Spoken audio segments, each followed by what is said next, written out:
J. Cole's great rapping on Might Delete Later is overshadowed by a diss track that probably should have been deleted. Real ones, get on in here and let me know what y'all think, because I feel like Might Delete Later is a pretty good throwaway project for the off-tease fall off. As an album, mixtape, or whatever you want to call it, Might Delete Later is mainly comprised of braggadocious tracks that really seek to assure Cole and his top spot. I'm using B-Dot's list as a barometer because that is the only list that really gets rappers and fans alike going, so we're gonna go with that. And Cole has surely been at the top spot because his features in 2023 were fantastic, but it's a shame because after he apologized for the 7-minute drill freestyle, which was aimed against Kendrick for Kendrick's verse on Like That, it feels like maybe he's not really in that top spot anymore. Let me know what y'all think, but theme-wise, the album is full of well-trodden lanes from J. Cole, effectively talking about his upbringing in Vietnam, or getting used to his wealth, or just him not dressing well. Check out this bar from Sticks and Stones. Bitches couldn't tell if I was poor or just bad at dressing. It was a bit of both, but when I took it up, I took an oath.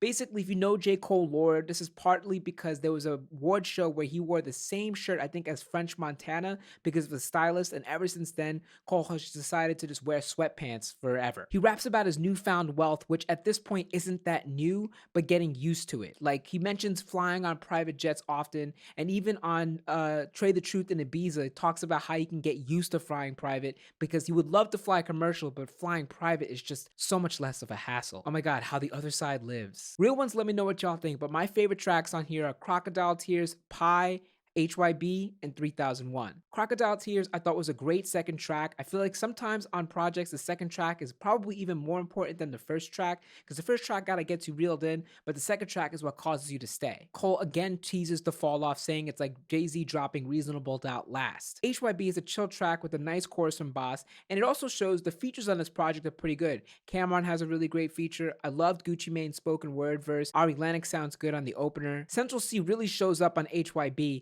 and he's also rapping from a similar place that Cole is, surprised to be in the surroundings that he's in. He says this: now I'm in some different locations, I don't even know how to pronounce them. Award shows, I bring my pouch in, I ain't even pull out my... And we also saw Central C on the red carpet with a Nike Tech. Hey, the mandem's not gonna change. And on that same line, Cole opens up the song with a crazy bar where he says this: I'm allergic to cap, I can't hear these niggas without an EpiPen. And then later on the verse where he has his alphabet bar, A, B, C, D, E, F, H, I, J, K, M, N, O, P, that's a little me in the classroom asking what's L, which is like funny and clever and witty and something that Cole is really good at doing. Fever is cool. It appears to be dedicated to his wife. I don't know this for sure, but like, you know, Cole's a family man, so why would he be having songs about women telling him to come back to the Ville when he's going back home to the Ville for his wife and kids? Pie is also a great track featuring Absol and Daylight, but it features one of the lowest parts of this album, which is Drake Cole's transphobic line in the middle of his verse, which was otherwise a pretty damn good verse. I'm gonna put the lyric on screen, I don't feel like reading it, but the point I'm trying to say is sometimes Cole doesn't necessarily curl all the way over.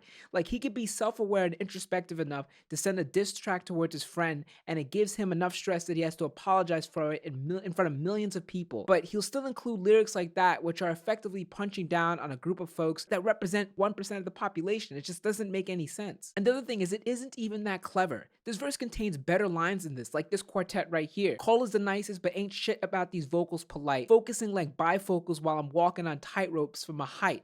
You folks only get this scope from a flight. How many verses of the year this year is Cole gonna write? The lyrical dexterity there is just so nice and so well done. But when he includes lyrics that I just can't necessarily get behind, it makes listening to the song a little more of a chore than it really needs to be. And then the album progresses into Trade the Truth in Ibiza, which is a chill track, and then finally ends in 7-Minute Drill, which, as we know now, was aimed at Kendrick Lamar for his verse on Like That about J. Cole trying to be the #1 on the top 3.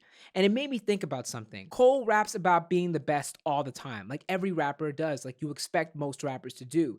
But the thing I'm realizing is, after hearing Cole apologize for this and seeing that him and Kendrick are friends and that he doesn't necessarily want to mess up his friendship and his own mental space for our entertainment, and maybe it's not fair for us to expect him to do so, it makes me realize that Cole may just be focused on being #1, keeping his peace to his own fans. What do I mean by that? Well, Cole has a very large and locked in fan base. He's never necessarily been the most mainstream star. He just got his first Billboard Hot 100 #1 with Drake on First Person Shooter shooter last year. That should tell us a lot about this man who just wants to be number one in his own fiefdom, his own kingdom, which is large and full of people that are ready to effectively die to him when it comes in the Stan Wars. But maybe he's not as pressed as being the number one, the best rapper to rule them all as we all thought he would, or as we all expected him to be, because as we know, hip hop is about competition. And like with many things, multiple things could be true. Should we really fault him for not wanting to start a beef with one of his friends for our entertainment? No, but we can also feel like, damn, this was a missed opportunity to see the two of the best go head to head, and also feel like he kind of copped out. If we can hold both of these things as true and we're not just trying to say incendiary stuff for clicks and reactions, I think we'll be all right. But with the way the industry or the way the algorithms are set up nowadays, you only need to get one or the other. So let's see if this nuanced take even holds water on your feeds. The point I'm trying to make is that 7 Minute Drill effectively is a synthesis of what I believe Might Delete Later is. An album full of throwaways that didn't necessarily make it on the fall off, that's actually pretty good, but doesn't have a necessarily coherent structure. The raps are there, the bars are there, the ideas are expected because we've heard Cole rap about these things for a while now. But when it comes down to it, it isn't necessarily pushing any needle, and 7 Minute Drill actually pushed that needle. Real ones, let me know what y'all think. I might feel different about this album in like a month, but at the moment, this is where I'm at. It's your boy Jacques. Shout outs to the real ones. I'll see you on the next one. Peace.